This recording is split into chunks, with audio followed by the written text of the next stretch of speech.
најюжниот град во Македонија, на самото влегување во градот ќе ја осетите медитеранската клима. Во раната пролет, сонцето, пријатниот топол ветар, атмосферата со маслиновите дрвја е вистинско будење по зимските температури. Гевгелија, градот каде ќе одите еднаш, мора пак да се вратите. Во градот ве пречекуваат убави спомени од едно време. Првата локомотива што од Белград заминала за Солун, раскажуваат гевгеличани. Гевгелија како град некаде од 19 век почнала да се развива. Тука имало многу патници, па се отвориле и многу анови за преспивање. Иако реката Вардар била пловна, големиот интерес за превоз на стоки не можел да се постигне преку пловниот Вардар, па во 1874 година се изградила железничката пруга Солун-Скопје. Гевгелија денеска е позната по бројните казина и ноќниот живот, но мислам дека ако се задржите само на тој впечаток, многу ќе сгрешите. Посебен шарм на градот дава интересната архитектура на градската библиотека, градба што веднаш се двои од останатата. И тука дебарските мајстори се покажале. Зградата е изградена од некој сиромав, но способен мајстор од Дебар во 1912 година, по нарачка на некој турчин. Во центарот на градот не можете да не прашате зошто е овој оџак. На ова место била некогашната филатура. Преку свилената буба се правел свилениот конец. За Катарина Карајанова, млад етнолог, голем предизвик е производството на свилениот конец. Во Гевгелија нема куќа каде нема рачна изработка со свилен конец. До средината на минатиот век, секое семејство се одгледувало свилена буба. Секое семејство си ја чувало со посебен мерак. Само најблиските членови се радувале на бубите. Оти постоел муабет од страф од урок за свилената буба, па затоа каде се чувале бубите, влегувале само домашните. Гости никако. Гевгеличани се дружеле, раскажувале за бубите, но меѓусебно никој не ги покажувале. Позади нас се наоѓа дел или оџекот од филатурата или фабриката за точење на свилен конец, на свила. Гевгелија е град кој што е познат по производството и одгледување на свилена буба, која се одгледувала до средина на 20 век. Значи денеска таа стопанска дејност повеќе не постои. Во минатото голем дел од населението, скоро и да не постоела фамилија во Гевгелија која што не се занимавала со одгледување на свилена буба или добивање на свилен конец. Свилената буба се откупува во вид на семиња, мали семиња, каде што постоеле институти од каде што се купувале тие семиња. Потоа одгледувањето се врши во домашни услови. Секоја куќа постоела одредена просторија каде што се одгледувала свилената буба и постојат неколку фази во одгледувањето на бубата. Најпрво е семе, по вид на мали семиња, потоа поминува следна фаза е фаза на ларва, каде што бубата расте и произведува свилен конец од устата и се каде што ја формира ларвата и се обмотува околу неа. И понатаму следна фаза е откако ќе ја достигне големината, доволна големината, прераснала во пеперутка и ја продукчува ларвата. Ја продукчува кожурецот кој што се обмотува. За цело тоа време таа се храни интензивно со питома црница или црничка, што ние викаме, или дут. Процесот трае некаде околу 6 недели, се одвива некаде од средина на април до мај, почеток на мај. И за целиот тој процес ларвата расте, се храни и се добива свилен конец. Значи, откако ќе биде спремна свилената буба да го продупчи кожурецот, се настанува нова фаза на растење или од гасеница преминува во пеперутка. Откако ќе го продупчи кожурецот, пеперутката е спремна пак да се оплоди, да несе семиња и повторно да почне процесот на одгледување на свилена буба.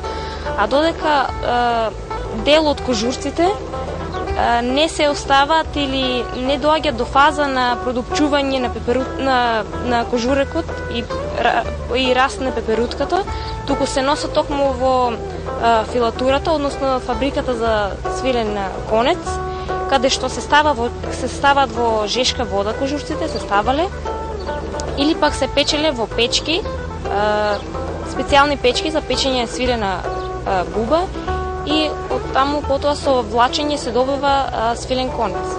Со етнологијата, културата на Гевгелија почнавме и ја посветуваме оваа емисија, бидејќи оваа година е година на културата во Гевгелија. Карајанова посебно ја негува традицијата со гевгелиските носи. Во просторијата се отворија веселите бои, цветните дизајни, интересните шарени материјали, рубата што се носела по свадби и разни манифестации.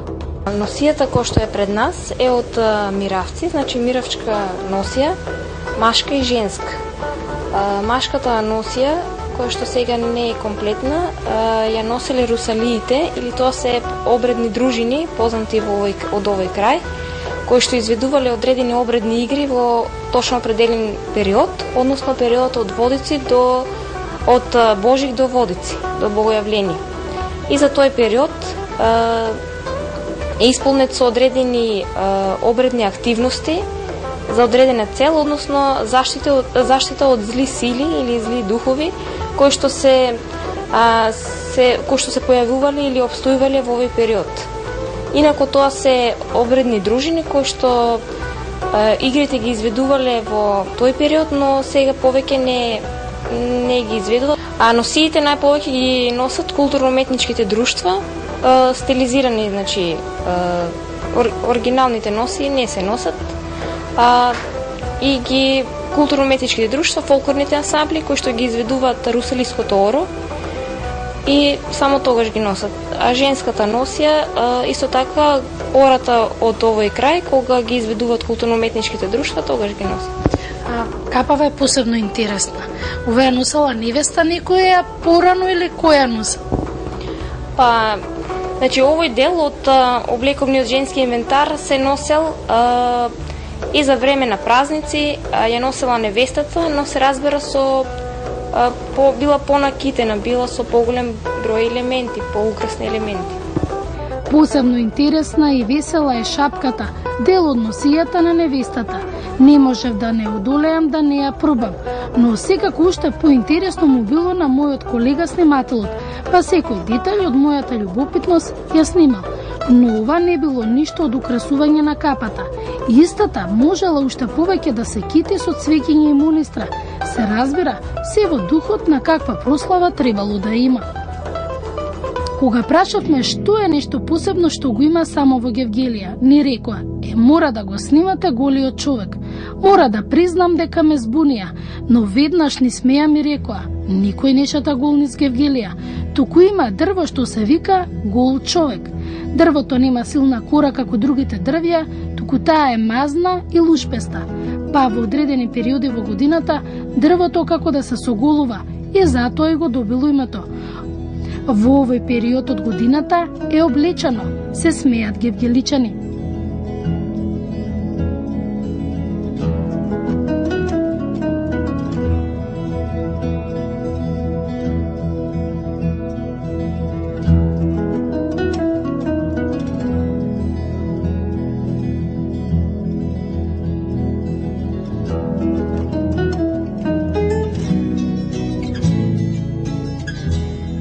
На само 5 километри од Гевгелија се негорските бањи, на надморска височина од 59 метри.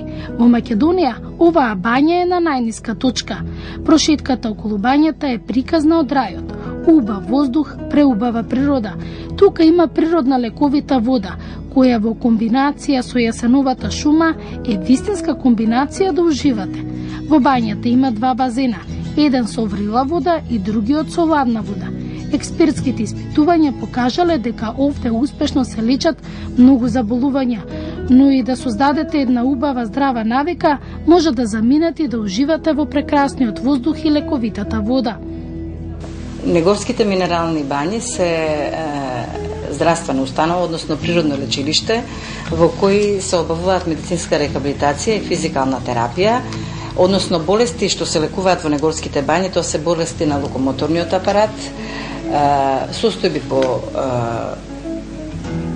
реуматска грозница, потоа хроничен инфламаторен реуматизам, дегенеративен реуматизам, екстраартикуларни посттравматски и постоперативни ортопедски случаи. Температурата на водата, односно телесната температура 37 степени, условува лечење и на кардиоваскуларни болести, сите форми на коронарни болести, невролошки заболувања, гинеколошки заболувања, заболувања на респираторните органи поради пријатната клима, нема големи варијации температурни разлики. Потоа, со пиењето на водата, која постои, минералната вода, лечење на гастроинтестинални заболувања, разни кожни заболувања и латентна форма на шеќер.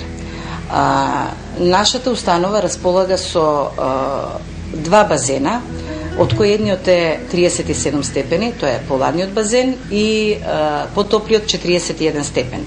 Значи, искуството кажува дека лечењето не е само од минералната вода, од составот богат со калиум, калциум, магнезиум, сумпур, елементи на јод и на радон, лечебни елементи на јод и на радон. Нашето искуство покажува дека сите посттравматски, ортопедски случаи, невролошки случаи, кога се работи за мозочни удари, тешки сообраќајки, каде што има после долга рехабилитација која трае со месеци, дали ќе биде тоа во клинички центар, дали во Карел, значи рехабилитацијата, проодувањето и оспозувањето на завршење на своите работни задачи, најчесто го гледаме тука во нашата установа, и самата вода, односно хидротерапијата, ги олеснува тие невозможни движења што се во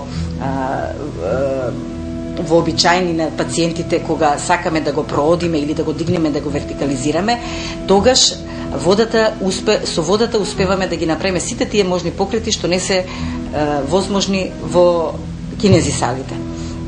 Така да пациентите се задоволни затоа што рехабилитацијата оди многу брзо и стрипливоста нивна и нашата е голема затоа што успесите и работењето покажуваат колку е големо влијанието на природните лечилишта, односно на негорските бања.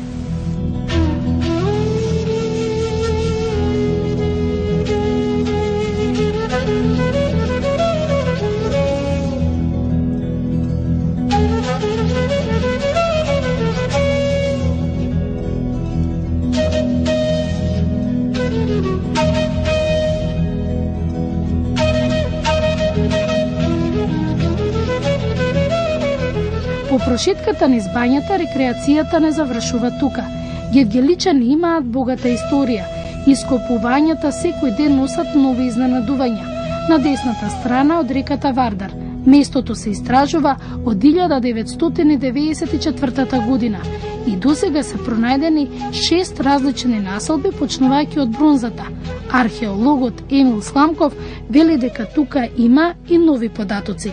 Се наоѓаме моментално на археолошкиот локалитет Вардарски рид. Што е Вардарски рид? Вака место или дестинација која не треба да ја пропуштите при секоја посета на Гевгелија, бидејќи се наоѓа на самиот десен брег на реката Вардар и во непоследна на градот Гевгелија, значи не ви треба многу време за да стигнете, а не ви треба за да стигнете тука само заради далечината во која или близината во која се наоѓа градот, него заради тоа што можете да го видите на самиот локалитет. Вардарски рид е локалитет, археолошки локалитет составен од два ридчиња или две била споени со една терасеста увала помеѓу нив и представува населба, централна населба во Гевгелиската котлина со хронолошка определба од доцно бронзеното време па се до доцниот хеленизам или падот на македонската аничка држава под римска окупација или римска власт. Систематските истражувања на Вардарски рид отпочнати од 1994 година трајат до денес со мали прекини, значи некој од прилика околу 17 години се истражува археолошки локалитет. Во последните години представува дел од капиталните проекти кои што ги финансира владата на Република Македонија. И досега се откриени 16 после различни слоеви во археолошка смисла што представуваат 6 различни населби, значи од доцно бронзеното време, па од железното време, раната антика, па се до рано римскиот или рано империалистичкиот римски период. Со последните истражувања 2010 година, после изгледа ќе мореме хронологијата малку да ја прошириме, иако е прерано, ама после изгледа го имаме енеолитскиот период на Вардарски рид. И као куриозитет, оваа година на секторот Акропола откривме една пломба, тоа е дел од печат, тоа е отисокот од печатот, каде што го откривме името на градот Гортинија. До сега имавме само една камена плоча каде што се чита зборовите, буквите, тоа е Ратинија.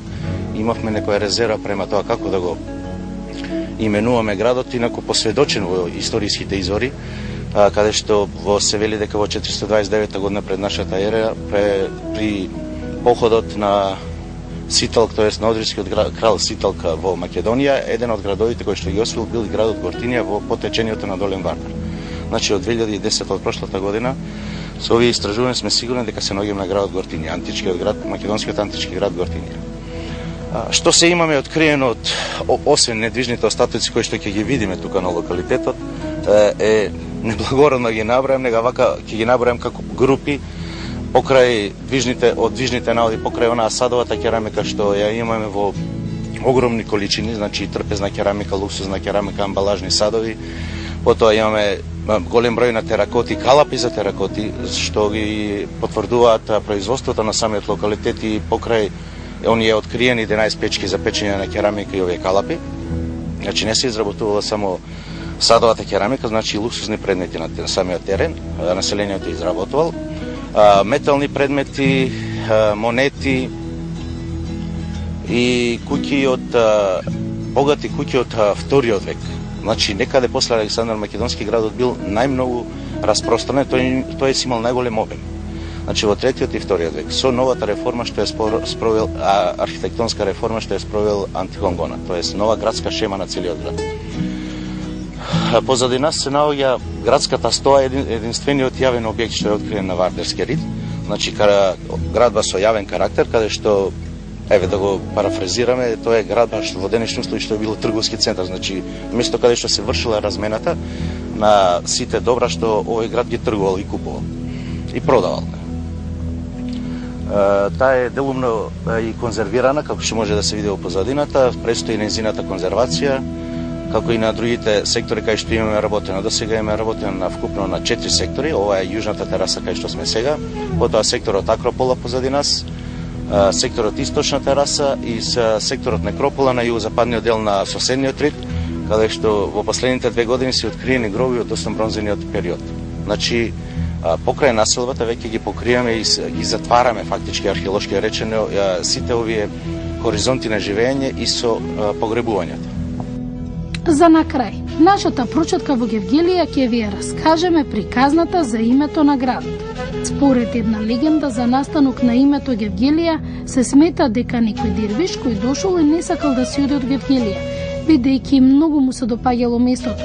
Жителите не сакале да го примат и решиле насила да го прогонат. Разлутен на тоа, дирвишот почнал луто да ги проколнува жителите кои се исплашиле и го повикале назад со зборовите Гелгери, што значи ела назад. Иако е легенда, гевгеличани ова го сметаат за заклетва на предците. Тоа е секогаш да бидат добродојдени оние што одлучуваат да ги задомат своите идеи во градот. Ние ја немавме судбината на дирвишот, а гевгеличани се многу гостолюбиви и пријатни луѓе. Мислам дека не е до заветот што го дале, туку се едноставно пријатни и природни луѓе, кои зборуваат многу и сакаат да раскажат за Гевгелиско. И нас ни рекоа да се вратиме назад. Ние ветивме дека ќе се вратиме, а наредната приказна од Гевгелискиот крај ќе биде за Кожов планина.